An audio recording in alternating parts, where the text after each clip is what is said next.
How long is this gonna last? When I was going through my recovery, that was my number one fear. What I found as well when I was going through my recovery, which was one of the most sucky things, is that the more I focused on how long is it gonna take, the actual worse I got. This also sort of fed into the fact that every day that I didn't feel better, I just started to worry more and more that, yes, this actually is something different. And so it made me more panicked and worried, which of course made the symptoms worse, which made me think that it was something special against, there was this sort of really grotesque confirmation bias happening. And so you might be wondering, well, what was actually the turning point for me? What was the thing or things that happened which allowed me to actually get out of this? It was when I focused more on living and less on living with anxiety or trying to cope with it. And so I know that right now you're probably avoiding so many things because you think it's going to make you anxious, or you're not avoiding it, but you're saying to yourself, oh my God, I'm going to be so anxious when I do this, or even I wonder how I'm going to be when I do this. But that's not going to help you. It's not going to help you to distract yourself. It's not going to help you to avoid things. It's not going to help you to not challenge those thoughts of what if I go here and this happens. What is going to help you is living your life with this, being comfortable with the uncomfortable. Because you see, what happens is that if you avoid something, let's just say you've been invited out to some kind of social gathering with whoever, and you are worried because you're either saying to yourself, well, I'm not going to be able to enjoy it like I used to. People are going to think I'm weird. What happens if something happens to me? All these thoughts are going through your mind. And so what does your brain do? It goes, well, hang on a minute.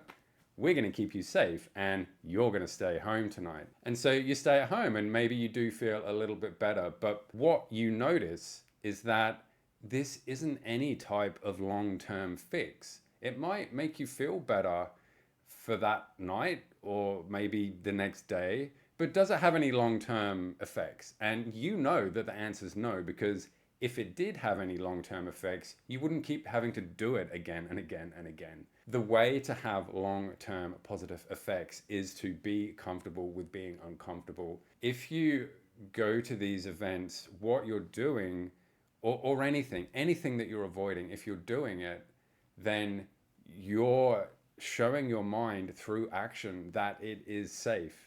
You can't think your way into safety. You sort of have to do your way into safety. What that's going to do is it's going to slowly start to say to your mind, hang on a minute, I don't have to avoid literally everything in my life.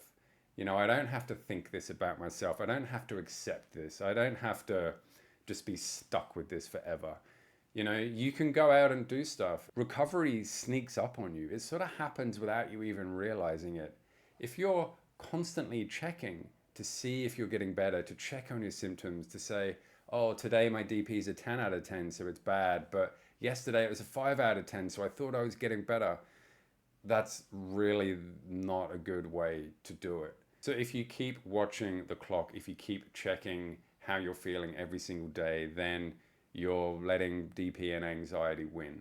But if you just do stuff regardless of how you're feeling, if you don't put a time limit on it, if you just say to yourself, look, even if I'm not seeing progress right now, even if this feels really weird and difficult, trust the process and trust me, because I've been through the process and every day I help people go through the same process as well.